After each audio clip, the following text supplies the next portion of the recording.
Picture this. It's a normal day in 2008. My mom just got a toy catalog fresh in the mail. I take it and look at it on the couch, going over the glossy pages, just browsing. When hark, I suddenly see a creature that I have not seen before, and they were a sight to behold. Kind of ugly, but also kind of cute. Perhaps this was the moment that I knew I would have a fondness for ugly cute things forever. Perhaps not, but I knew in my heart that I did love these strange looking dolls. I never did get a chance to snag an ugly doll back in the day, partly because I had my eyes on other toys, partly because I kind of forgot about them after some time. However, with all things nostalgia coming back, I've seen people get them online, and it kind of awakened my inner child within, and then I had a memory of wanting one. It also made me wonder though, what happened to ugly dolls?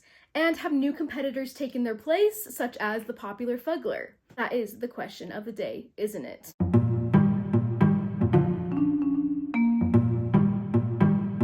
Ugly dolls were created by the couple Sunmin Kim and David Horath back in 2001. Sunmin and David actually met in college in an illustration class. On the podcast Marsham Toy Hour, David jokes as he sat down that he immediately noticed her just because he thought she was cute and he wanted to sit by her for that reason. In the class, they were drawing based off of a nude model, and while Sunmin was creating a beautiful masterpiece, David drew a monster, which he says wasn't too far unlike the actual ugly dolls themselves. David said, quote, "The lady teacher went up to Sunmin and was saying, 'Beautiful, darling,' praise, and then she looks back at me and says, 'Ugh, ugly.' David said back to her jokingly that ugly was the real beauty, which the teacher didn't really care for, but it definitely caught Sunmin's attention. She complimented him on it, and they ended up talking and eventually coming up with what David calls the Uglyverse. Eventually, Sunmin had to move back to Korea since her student visa had expired in the US. David wrote her a letter, though, assuring her that they would make their relationship work and also this idea for silly little characters. He then signed it with a little drawing of his original character, Wage. As a surprise, Sunmin then sent a plushback of Wage, thus having the first ugly doll be born.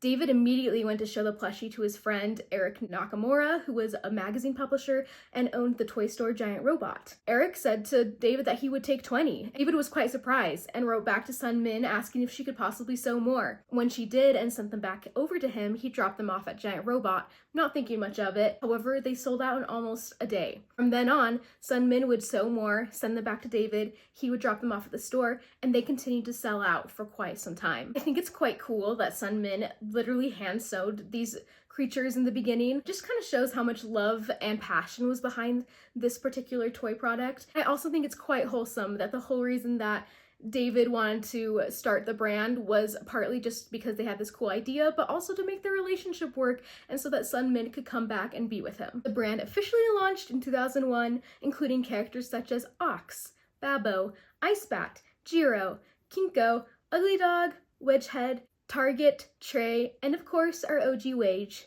plus many, many more. There is actually so many characters of Ugly Dolls. I was quite surprised when doing my research. In 2006, they hit $2.5 million in sale, and in 2008, they hit the 1 millionth Ox plush, finding great success in the brand globally. They did eventually stop hand sewing them, of course, and found a production factory in Korea, I believe. Also had quite a unique material that they made the Ugly Dolls of, giving them an extra fuzzy sort of charm. Ugly Dolls did find great success. However, I would say that they seem to stay more in the niche area of toys, specialty toy, if you will. In the article, Why It Took Ugly Dolls Nearly 20 Years to Journey from Specialty Toy Shops to the Big Screen, David says, quote, "We really truly believe in saying specialty, not just mom and pop toy shops, but we were always in love with small shops, small neighborhood comic book stores. In New York, we were sometimes in the MoMA gift shop, at the Whitney Forbidden Planet, specialty comic book store.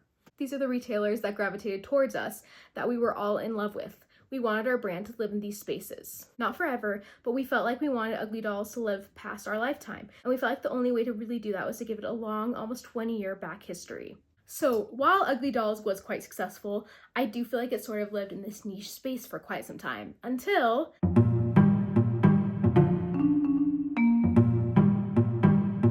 not really a comeback, but perhaps more of a leap into mainstream kids media. For years, Ugly Dolls got offers for movies, which David turned down, mainly just because he wanted the brand and toy to remain special and niche, turning down quite a bit of money. So what changed his mind? David noticed that kids were really starting to get into Ugly Dolls. He had a 10-year-old daughter at the time, and because of this, David thought it could be worth spreading a sort of message that Ugly Dolls really captures. There's beauty in being ugly or different. So did the movie do well? Well, not so much. This movie grossed about $32 million worldwide, and it did not get great reviews from what I saw. It has about 30% on Rotten Tomatoes, and most reviews just say it was kind of boring and just had a sort of vague message. It didn't really dive deep. A lot of them did say that young children probably would enjoy this movie, which is good, that they're obviously the target audience. And people also say the music was good. This is just kind of fell flat and wasn't quite dived into as deeply as maybe audiences were hoping for. To be fair, I did not see the movie, I did not watch the movie. I didn't really want to focus on it for this particular video. I kind of more wanted to focus on the actual toys. I did kind of look on YouTube and there were quite a few reviews. From what I could just see overall, it seemed like it was a bit of a flop. Also, I will say, because this movie came out in 2019, I've seen on TikTok that people think that Ugly Dolls came around 2019 when they actually have a long history and obviously came from way before, all the way back to the 2000s. So I thought that was interesting, especially because I want to get into Fuglers and how they compare to Ugly Dolls. And people think Fuglers came first, which is just not the case. I will say my heart breaks a little bit for David and Sun Min, since I feel like they do seem to have like a lot of love and passion for this brand, especially because David said he wanted to spread a different message about how it's cool to be unique and different, and the movie did just kind of flop a little bit. I'm sure they're fine. I'm sure they made lots of money from the movie, and I'm sure maybe they don't even really care too much, but I did just think it was a little bit sad after researching how much passion was behind this toy brand.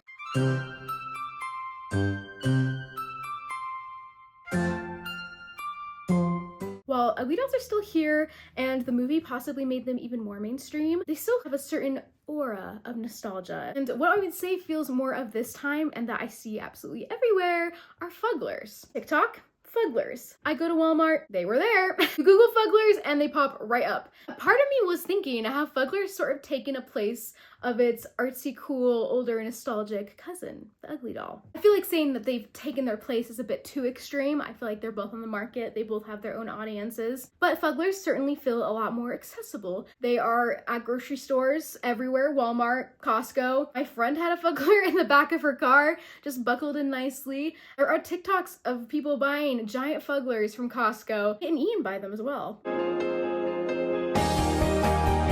So where did Fuglers come from?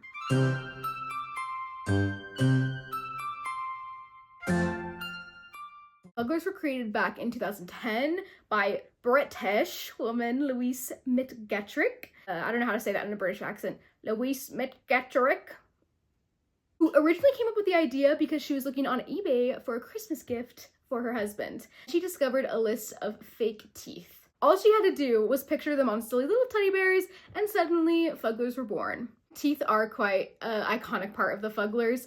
I feel like that is what makes them kind of different and noticeable compared to other plushes. Originally, Louise made Fuglers just because she thought the notion of them existing would be hilarious, and she wanted to list them on Etsy for other people to enjoy. But to her surprise, people actually did start buying them and wanting them. In the article, Fuglers creator Louise McGettrick on how an eBay listing for a bag of false teeth inspired her line of plush monsters, we find that Fuglers also started by being hand-sewn by Louise. She was, quote, working on a rickety battery-operated sewing machine, so all in all, it was a distinctly amateur affair. However, she improved her technique over time, and the Fuglers became quite beloved. In 2018, Spin Master came to Louise and ended up buying the rights to the brand, becoming the official manufacturers for Fuglers. Louise said, quote, "It was really important to me to work with a company that understood the humor of the Fuglers and the community that had spontaneously formed around them. As soon as I saw how much fun Spin Master was having with the concept, it was an easy decision to make." And according to the official Fugler website, in 2020, Fuglers were, quote, worried about the state of the world, so collectively decided to go into hiding for a bit as they saw things that shocked even them. I assume that means because of COVID, Fugler production slowed down or maybe stopped altogether and they disappeared for quite a bit. However, in 2021, a new manufacturer called Addo Play made an agreement with Spin Master and took over the Fugler brand. Since then, Addo Play has been the main manufacturer and marketer of Fuglers. Actually, the brand Zuru took over Fuglers last fall in 2024. They made a deal with Addo and now they currently are the manufacturers and own the rights to Fuglers. So yeah, I didn't realize until after I'd already filmed the video, but I thought I would jump in real fast to correct myself. So how are Fuglers received in general by the public? Fuglers Fuglers definitely sparked different reactions from everybody. The teeth, I think, are quite unnerving for some people, which I totally get. My own husband said that he does not like the teeth, and that is the part of the Fuglers that he's a little bit skeptical about. And I believe originally Louise put them online, partly in humor, and partly because her own husband was horrified by the teeth. So clearly it's something that's not for everybody. In the article, they give me the creeps, the real story behind the Fuglers and those teeth. You see that Michael Goodman, who is a toy licensing agent and originally got the Fuglers sold to Spin Master, said that his first time pitching Fuglers to a company was kind of received rather poorly. He says, quote, "The guy was like, 'This is disgusting. I don't want you to send me a sample. Don't contact me about this product.' And I was like, 'It's a doll with fake teeth. Relax.'" However, there really does seem to be a big following around these strange little creatures. From that same article, Rose Priest, 9 years old, says, quote, "I just like them because they are weird. And without weird, it's just kind of boring." So true, Rose. On TikTok, I feel like there's so many people declaring their love for Fuglers. I feel like people often acknowledge that they're weird looking, but that's their charm. That's why they love them. And of course, I myself love Fuglers. I love weird, cute, ugly things. I love ugly, cute as a whole. So, I get it. I'm with you guys. There are so many varieties, and I feel like people can find their flavor of weird within them. There's like different colors, different eyes, so many collabs, kind of impressive collabs, I would say, such as a Lord of the Rings collab, DC Comics, also a SpongeBob collab as well. We now come to the point of this video though, where I kind of wanted to compare Fuglers and Ugly Dolls. I can't be the only one who, when I saw Fuglers, thought that they kind of were a knockoff of Ugly Dolls, or at least very much inspired by them. However, while I do think people associate them together, I admit while doing my research, they do sort of seem like they spawned from their own complete thing. So I do think maybe, of course, they are competitors, as like often toys are on the market, like that's just inevitable. But I do kind of believe that each brand has its own kind of cult following, and it kind of also just depends on what people prefer. On a Reddit post that was comparing Ugly Dolls versus Fuglers, there was kind of a mixed bag on what people prefer these days. One user said, "Ugly Dolls are ugly in a, oh look, that's different and cute way. Fuglers are just plain weird and actually ugly. Also way better." Interesting take. Another says, "To be completely honest, I like Fuglers more, even though they are like a parody of Ugly Dolls. Kind of like how Garbage Pail Kids is a parody of Cabbage Patch Kids." Well, at the end of the day, I'm gonna give my unsolicited opinion on this, and there's only one way to settle the debate, Ugly Doll or Fuglers. So, I have indeed bought both a Fugler and an Ugly Doll, and now it is time for the ultimate showdown between the Ugly Doll and Fugler.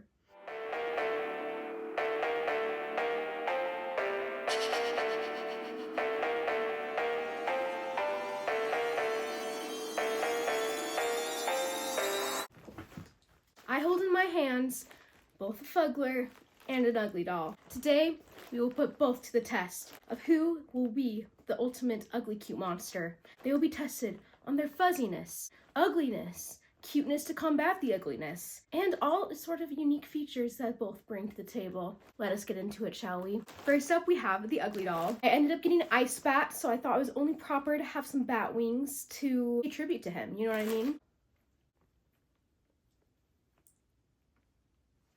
Now, in my experience, Ugly Dolls were quite hard to find. Online, it said that maybe you could find them at a local Walmart or Target, but I just don't know if that's the case. As said before, they're in quite niche spaces, like local toy shops, maybe like art museum, gift shops. I wasn't really sure if they would really even be around me, so I decided to try and find them online. Online was kind of its own task as well, though. I considered getting them off eBay, but I just wasn't sure if a secondhand one would be damaged, and I really wanted to make sure that I was putting this to a fair comparison to the Fuglers, so I thought them both being new could be nice. I thought I finally had cracked the code and found them on Amazon, which I thought would be quite convenient. However, after reading some reviews, I kind of questioned if they were authentic or not, just because a lot of people were saying either there were some problems with them or they didn't look quite right. Maybe they are the authentic Ugly Dolls, and I literally paid extra shipping for no reason, but I eventually went to David Horath's Instagram, and he was promoting a store in LA called Monkey Pants that was selling them,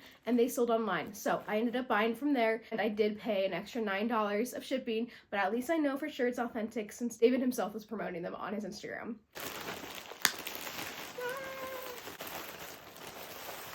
He is wrapped up quite nicely.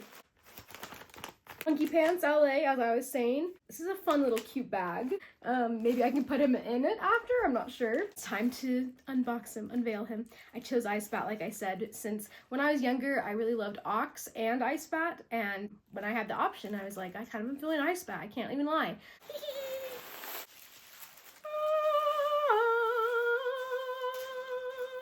He is so cute! Oh my goodness! I'm quite glad I went with Monkey Pants as where to buy him from, just because I know he is authentic, and he looks so cute! My inner child is screaming. Okay, but we have to review him.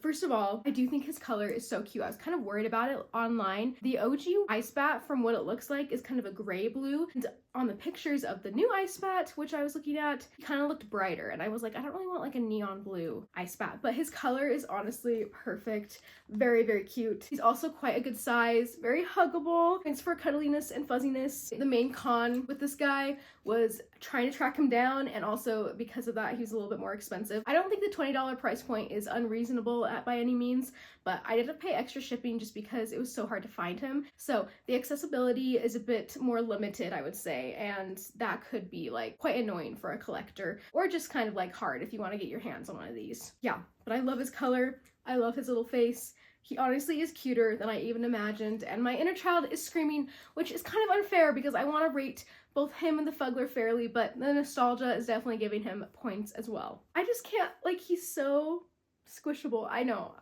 I can't. Okay, on the fuzzy huggy scale, 10 out of 10.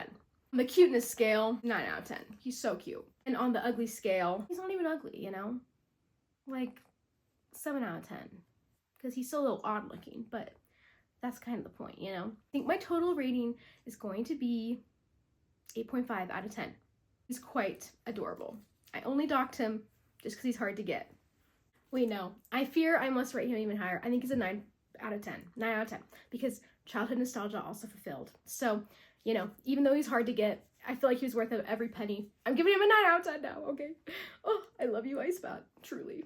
Now for the Fugler, I ended up getting Gandalf from the Lord of the Rings collection. Speaking of, I literally made a beard for this occasion. Hold on.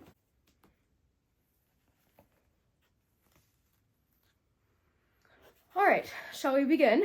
Mr. Fugler was much easier to find. There is an official Fugler website, but I don't think you can order them off of that. You have to go to your local Walmart, Costco, Smith's, I think quite literally any grocery store. Five Below is also a place they're commonly found. Literally have this keychain actually. That's right, plot twist. I was already a Fugler owner!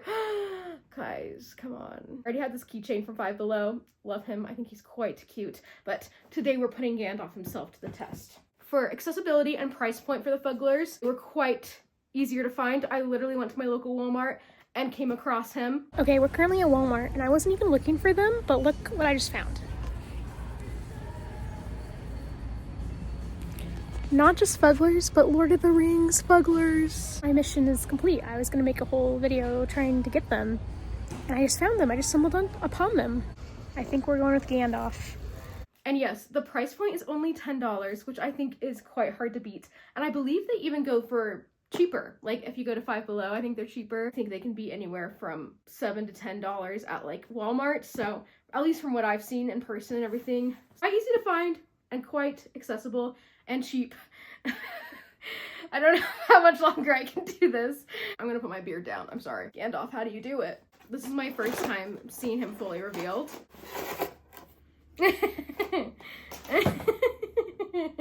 He's very funny and cute, okay? He's quite sillier, and that is what I feel so far from the Ugly Doll to the Fugler. I feel like the Ugly Doll, like Ice Bat, I quite literally feel like he could be my child. The Fugler, I love him, but he's quite silly for sure, and the ugly factor comes through just a little bit more, I would say. I'm still his mother, but only a face a mother could love.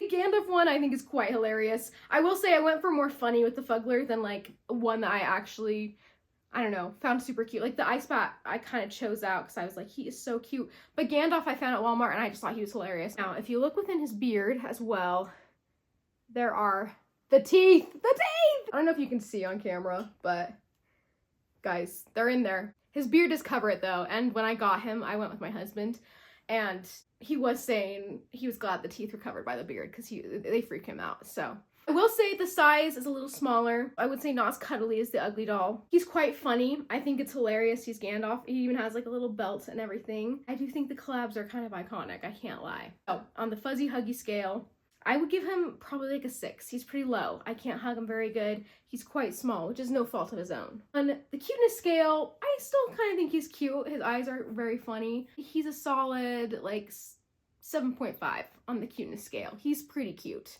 However, on the ugly scale, I would give him an 8 out of 10. Because I'm ranking all these out of 10. Because that is kind of what makes Fuglers charming, is they are quite unnerving and a little bit creepier and uglier, which I do really like. Gandalf was a lot easier to find, a lot more accessible. I think it is fun that he's a Lord of the Rings character. Price point wise, he's also quite cheap, which is quite nice. I admit he doesn't have the childhood nostalgia factor that the Ugly Doll has for me. And I'm sorry, but I do think the Ugly Doll's a little bit cuter. I'm sorry. I think I am favoring the Ugly Doll. So I'm gonna give this guy a solid 7.5 out of 10. I can't do like a solid number. I have to give him 0.5s. Very cute, and I still, of course, will display him proudly. He is still my son, you know, so.